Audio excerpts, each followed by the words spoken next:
Hello guys, para to sa mga Taurus. Taurus, this is for you. Happy birthday sa inyo guys, sa mga Taurus.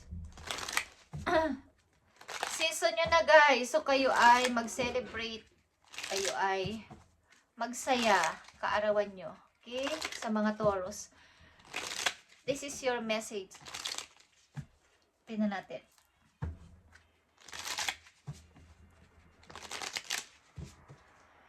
Tingnan natin ang inyong message, Taurus, ngayong inyong kaarawan.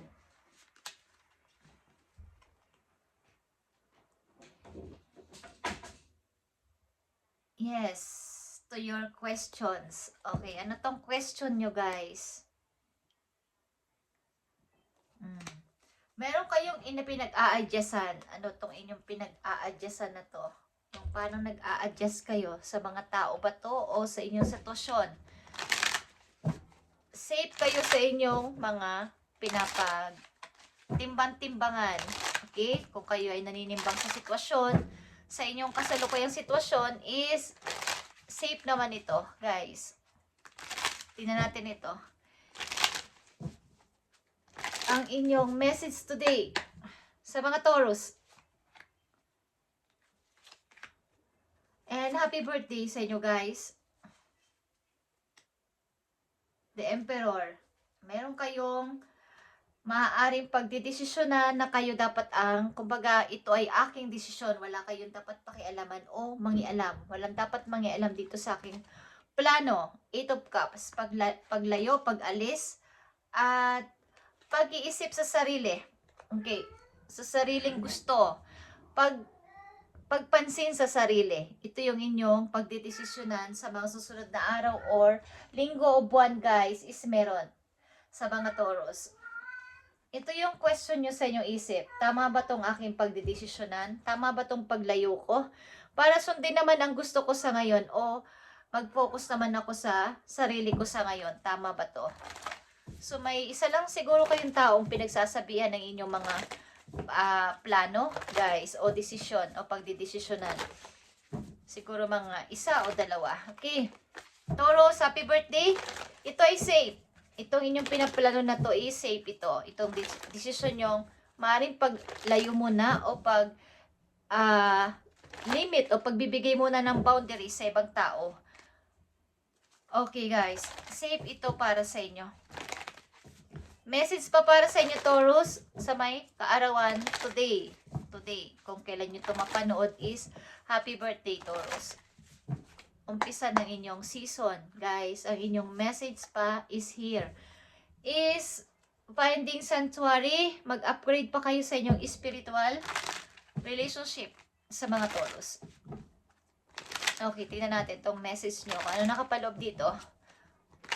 At tama ang inyong magiging desisyon na paglayo muna o pagbibigay ng boundaries sa mga tao o sa isang tao na maaaring kayo ay may phobia o kayo ay may takot sa kanya o nagbibigay ang person na to ng problema sa inyo o suliranin.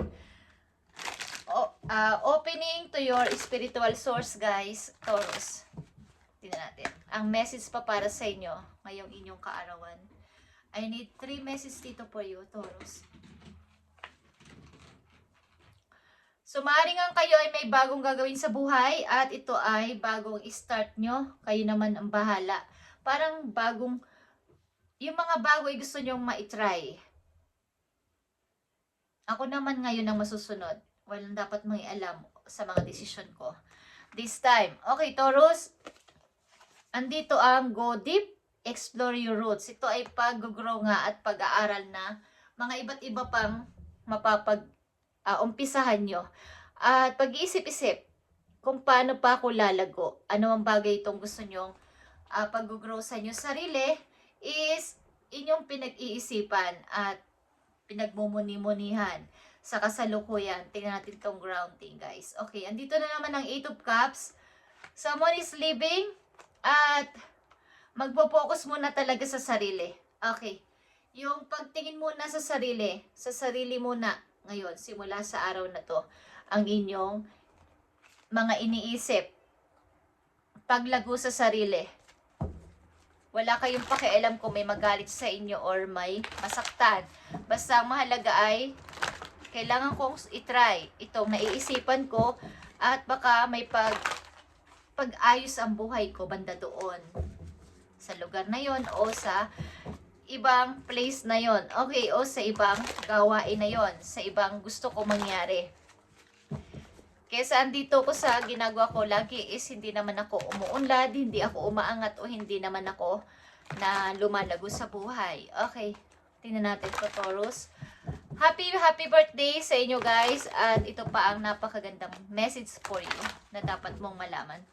Today, ngayon na at hindi kahapon, hindi rin bukas. Okay, tingnan natin, Taurus. So, leap of faith. Ito ay zero pa rin, katulad ng the Fool. Okay?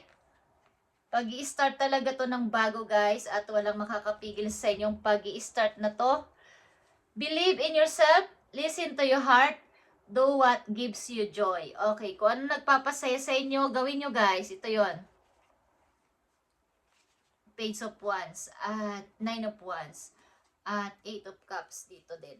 Is kailangan yung tuparin o sundin muna ang sarili nyo sa ngayon. Higit pa sa sinusulsul ng iba o higit pa sa pinapay ng ibang tao.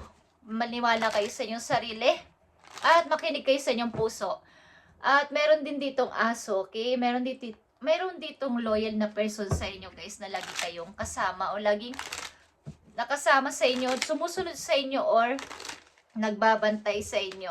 Guys, ito man ay literal nyong pet or isang kaibigan na loyal or meron kayong guardian angel. Okay, Taurus, at dito din sa inyo, andito din sa the world is may mga sumusubaybay sa inyo ditong tao. Ito man ay mga friends nyo or mga energy na kapalibot sa inyo na susubaybayan kayo o kayo ay susuportahan sa ano man na inyong gustong i-start sa buhay or ang inyong mga angels ito na nakasubaybay sa inyo. Okay guys? Taurus, tingnan pa natin ang payo sa inyo guys. So ito ay pakikinig muna sa sarili ninyo. This time.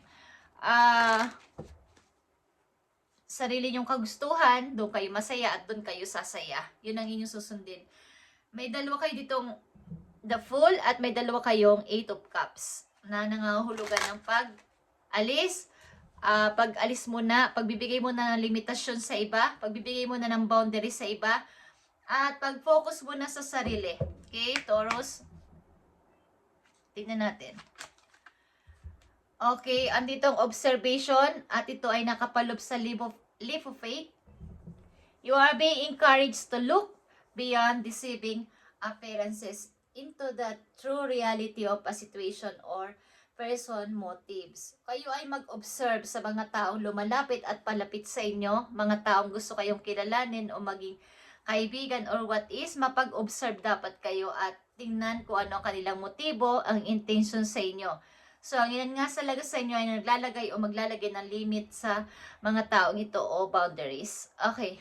You need to hear what is really being said despite the words and emotion coming from the messenger. Okay.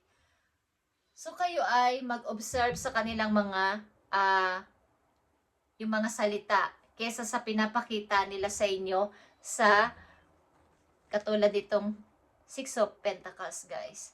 Yung pagpapaawa ng isang tao, dinadaan sa pag-iyak, pagpapaawa, pero sa totoo lang, hindi naman siya totoong nakakaawa. So, kayo ay maging mapag-observe at baka kayo ay maubusan sa huli. Kayo ang bigay ng bigay, sila ang take ng take.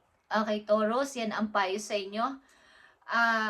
New beginning talaga is here for you. Kung kayo ay makikinig at susundin nyo, ang payo sa inyo na inyong mga guides is kayo ay magkakaroon pa ng paglago. At nandito nga ang grounding, guys. Explore your roots. Ini-invite ka na ikaw ay sa pagbabago. Okay? Maaaring ikaw ay may takot sa maaari mong gawing pagbabago sa iyong buhay. Pero ito yung pag-i-start na ng iyong paglago. Pag-uumpisa ng iyong pagbangon ulit at paglago sa buhay. Okay? Destroy before rebuilding. You are promise a beneficial rebirth. Okay, ito ay rebirth, guys. Okay, guys? So, thank you, Taurus, and happy birthday sa inyo, guys. So, kayo ay kung may questions sa inyong isipan, kayo ay safe sa inyong didesisyon na to at kayo ay makinig sa inyong heart. Pakinggan ninyo ang sinasabi ng inyong puso at sundin kung ano at sino ang nagpapasaya sa inyo, guys. Okay? Kayo ang masusunod dito at hindi ang ibang tao. Hindi kahit sino sa inyong mga involved sa buhay ninyo. Hindi pwede. This time, kayo dapat ang maging in charge sa inyong didesisyonan. Okay, Taurus, dahil nakasalalay dito ang inyong paglago sa buhay, pagiging masaya habang buhay. Okay, sa inyong pagdidesisyonan na to. At maging mapag-observe sa mga taong lumalapit, humingi ng tulong, at nagpapaawa sa inyo. Mag-observe kayo sa kanilang salita, hindi sa emotion o sa kanilang physical. Okay, guys? Thank you and God bless, Taurus.